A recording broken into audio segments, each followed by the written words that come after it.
कि रायगढ़ में कहीं एक शिक्षक शराब पी के पहुंच गया और उत्पात मचाने लगा।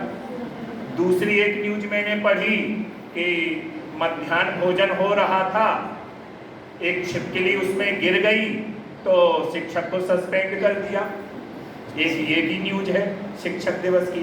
एक न्यूज मैंने पढ़ी कि पैरालंपिक में हमारे भारतीय जो खिलाड़ी हैं उन्होंने गोल्ड मेडल हासिल किए, एक वो भी न्यूज है। तीनों में ही शिक्षक का योगदान है।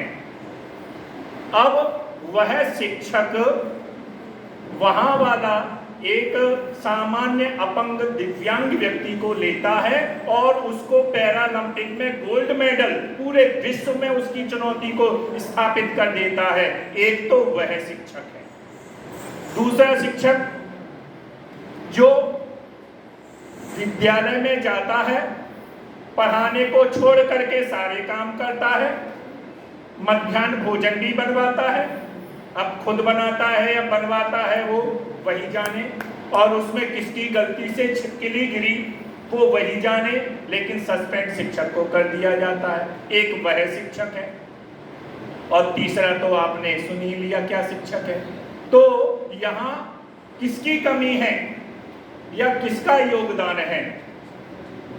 मुझे लगता है कि हमारा वह शिक्षक जो कि आप सब विद्यार्थी हैं, और मैं जहां तक मुझे लगता है कि प्रायः संस्कृत के पढ़ने वाले सभी विद्यार्थी का एक लक्ष्य तो होता ही है, कोई दूसरा हो या ना हो, एक तो सुनिश्चित है कि उसको शिक्षक बनना है, चाहे विद्यालय में बने, महाविद्यालय में, कहीं भी, लेकिन शिक्षक उसको बनना रहता है। तो भाई शिक्षक हम कौन सा वाला बने?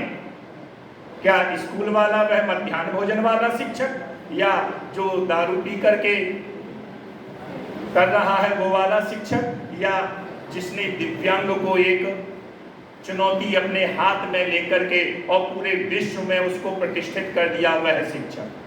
कौन सा शिक्षक हमें बनना चाहिए?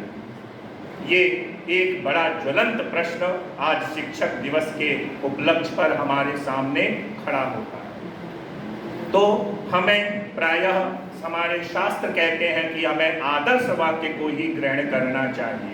तो आदर्श स्थिति यही कहती है कि हमारे अंदर वह शक्ति है, हमारे अंदर वह ऊर्जा है जो एक दिव्यांग को भी पूरे विश्व का एक सूरज बना सकती है।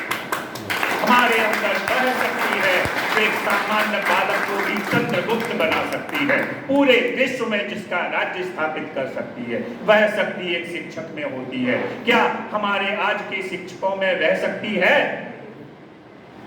मुझे लगता है कि उससे ज़्यादा कमी तो हमारे विद्यार्थी के अंतर्गत आती जा रही है कि वो पढ़ना ही नहीं चाह रहे हैं। तो यहाँ किसकी कमी है? विद्यार्थी क्यों नहीं पढ़ना चाह रहे हैं? क्योंकि विद्यार्थियों को थोड़ा सा लाभ दिखता है, जहाँ थोड़ा लाभ दिखता है वहाँ वो भटक जाते हैं, और जैसे ही भटकते हैं तो पढ़ाई गुरुजी आपके पास रही, हमको तो यहाँ जाना है, और विद्यार्थी अपने में रम जाते हैं, और एक दिन उनकी क्लास छूटी तो समझ जाइए कि कम से कम 7 दिन का तो उसका हो गया कोटा पूरा। तो हमें किस प्रकार का शिक्षक बनना है ये आप पर निर्भर करेगा। आप अब कैसा शिक्षक बनना चाहते हैं? आप क्या समाज को नई दिशा देने वाले शिक्षक बनना चाहते हैं, अथवा समाज को भ्रष्ट करने वाले शिक्षक बनना चाहते हैं? ये हमारे ऊपर बहुत बड़ा दायित्व है कि हम कैसा शिक्षक बने, हम किस प्रकार से आचरण करें। अभी हमारे हेमंत जी आचरण की, सदाचार की बहुत चर्चा कर रहे थे। क्या वह आचरण हमारे अंदर रहता है? क्या आप भी तो भावी शिक्षक बनने वाले हैं? क्या आपके अंदर वह आचरण है? क्या आपके अंदर वह शक्ति है, ऊर्जा है जो एक पत्थर को भी, कंकड़ को भी कंकर बना सकती है? शक्ति तो सबके अंदर है, ऊर्जा सबके अंदर है, बस उस शक्ति का संचार करने के लिए एक योग्य शिक्षक चाहिए, और वह शिक्षक जो कि एक संकट को संकट में बदल सके। तो मुझे लगता है कि वह शिक्षक आप सबके अंदर है। आप अपने अंदर के उस शिक्षक को निकालिए और भावी एक शिक्षक बन करके, और न केवल इस महाविद्यालय का, न केवल इस प्रदेश का, अपितु